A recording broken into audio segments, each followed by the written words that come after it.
राज और पूजा एक साथ पढ़ाई करते थे। वह दोनों एक अच्छे दोस्त थे। राज मध्यम वर्ग परिवार से था, लेकिन पूजा एक बहुत ज्यादा अमीर घर की लड़की थी। दोनों साथ में पढ़ाई करते थे और साथ में कॉलेज पढ़ने के लिए जाया करते थे। दोनों के घर एक ही गांव में थे। इस दोनों कॉलेज के बाहर भी खेलने के जाया करते थे। ऐसे में राज और पूजा दोनों में काफ़ी ज़्यादा गहरी दोस्ती हो गई थी। दोनों में काफ़ी ज़्यादा मित्रता होने के कारण दोनों एक अच्छे दोस्त बन गई थी। लेकिन दोनों में आपसी में कभी प्यार की बातें नहीं हुआ करती थी। मतलब कि कभी दोनों एक दूसरे को ज़ाहिर नहीं किया कि वह एक दूसरे को प्यार करते हैं।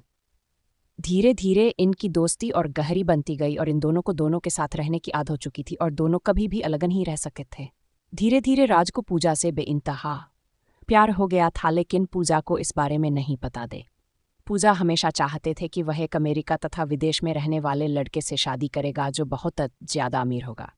लेकिन राज एक मध्यम वर्ग परिवार से था, इसी कारण से पूजा की ध्यान राज पर नहीं गया। पूजा हमेशा से ही चाहते थे कि हमें अमेरिका में रहने वाले लड़के जो बहुत ज़्यादा कमाते हैं, मैं उन्हीं से शादी करूंगी और उनके साथ पूरी ज़िंदगी भर खुश रहूंगी। धीरे धीरे समय बीता गया। पूजा की शादी की उम्र हो चुकी थी। उनके माता पिताजी हम लड़के ढूंढने की तैयार। जैसे ही एक दिन पूजा राज ये कहता है कि मेरे पिताजी था माताजी मेरे लिए लड़का ढूंढने का प्रयास कर रहा है, तो उसके बाद राज पैरों तले जमीन निकल गई, क्योंकि राज भी पूजा से बेइंतहा प्यार करता था। लेकिन राज पूजा के मन के बात को जानता था, चित्र से कि हुआ क्या चाहती है, और पूजा तो हमेशा से ही अमीर लड़के से शादी करने के लिए चाह रहे। ऐसे में अगर राज अभी तो पूजा से शादी नहीं हो सकती थी, इस कारण से हुआ चुप ही रहा और जो हो रहा है उसे होने दिया। धीरे धीरे जैसे ही उनके माता पिताजी ही लड़का ढूंढने का प्रयास करने लगा था, वैसे ही एक अमेरिका से लड़का आया था शादी करने के लिए, जिसका नाम पीयूष था। बहुत ज़्यादा अमीर घर का लड़का था। वह अमेरिका में जॉब करता था। उसकी महीने की कमाई करीबन $500 प्रति घंटा थी। जैसे जैसे शादी के बाद भी चलता गया, वैसे वैसे राज की जिंदगी खराब होने लगी थी। वो अपने आप में किसी भी चीज पर ध्यान नहीं देता था, साथ ही पढ़ाई लिखाई पर भी ध्यान नहीं दिया करता। राज को पूजा के जाने का गम सताने लगा और वह चाहकर भी इस बात को नहीं बोल सकता था कि राज पूजा से शादी करेगा। क्या ओंकी राज के पास ऐसे अपनी हैसियत नहीं थी जितनी हैसियत के लड़के के बारे में पूछा आपसे सोचा करते थे और रात को भी बताया करते थे, युवा कितनी हमें लड़के से शादी करेंगे। धीरे बात फाइनल होने लगी थी शादी की। पूजा और राज के बारे में काफ़ी लोगों की बहुत ज़्यादा पता था कि यह दोनों हमेशा साथ में रहते, हो सकता है दोनों की शादी एक साथ हो। उसके बाद एक दिन पूजा राज कहती है कि मेरी तो शादी होने वाली है, क्या तुम अपनी शादी नहीं करोगे? पूजा कहता है कि मेरा अभी शादी करने का नहीं है, पहले तुम कर लो, उसके बाद मेरा मन होगा तो मैं बाद में शादी कर लूंगा। वह दिन दूर नहीं था जब पूजा की शादी नज़दीक आ रही थी। जैसे जैसे पूजा की शादी नहीं दिखा रही थी, वैसे वैज का जीना मुश्किल। वह अपनी लव स्टोरी के बारे में किसी से कुछ नहीं कहता था और लोगों को भी यह पता नहीं, कुछ भी नहीं चल रहा था कि राज पूजा से प्यार करता है।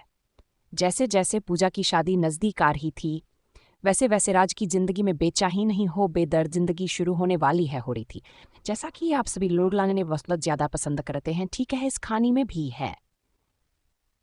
इस कहानी में राज एक दिन दिखता है कि पूजा के घर में बहुत सारे आदमी आए हो गए और उसके घर में पीयूष, जिससे पूजा की शादी होने वाली थी, वह भी आया हुआ था।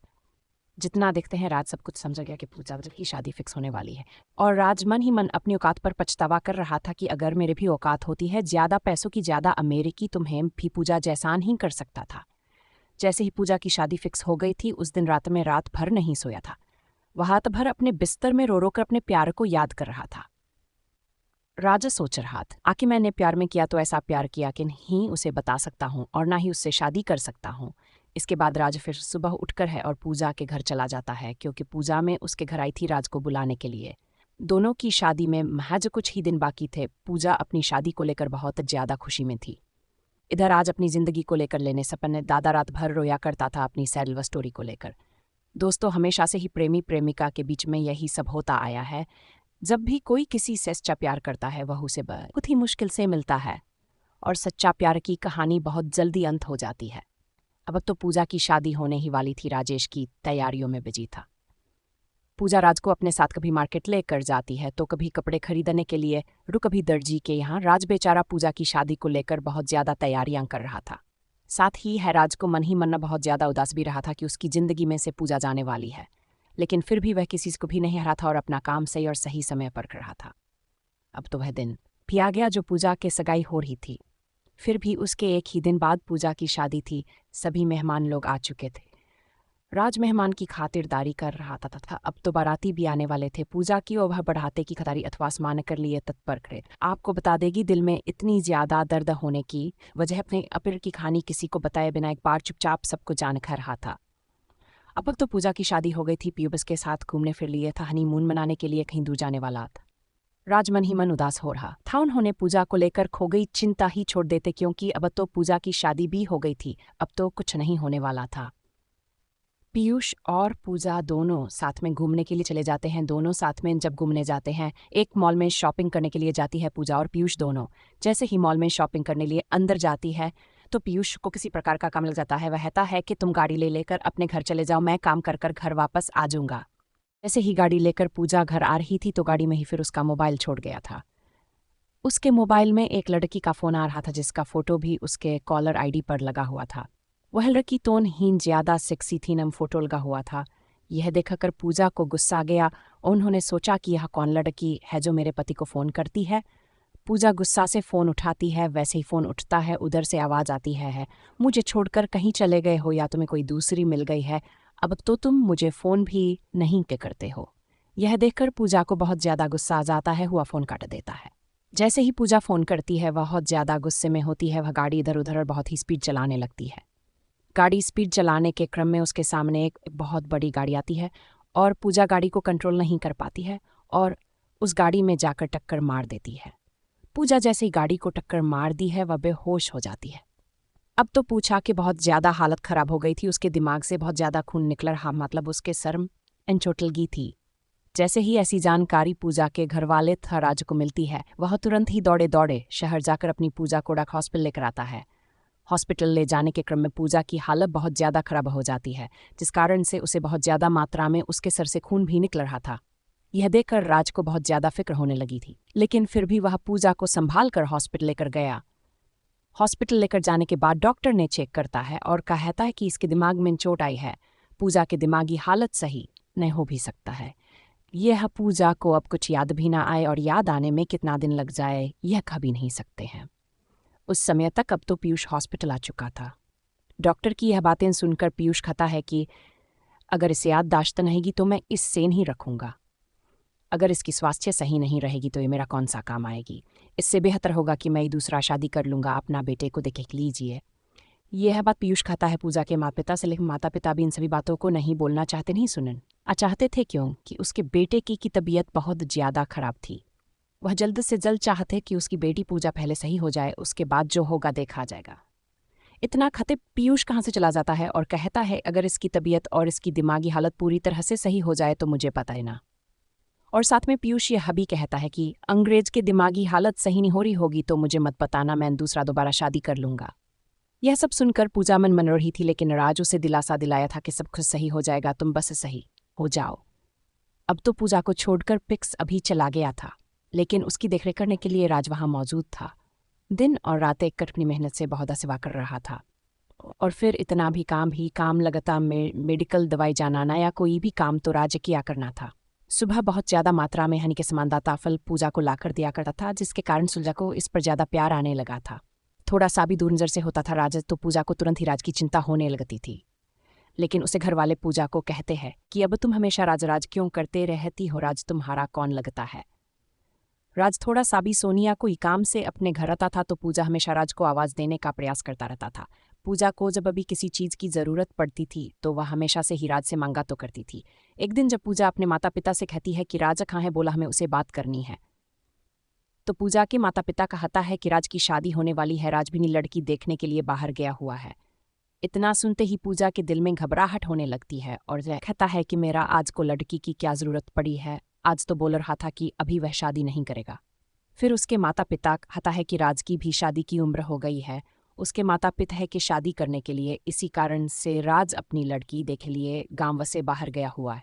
फिर वह कहती है कि मुझे उसे जरूरी काम है, उसे जल्दी बोला दो।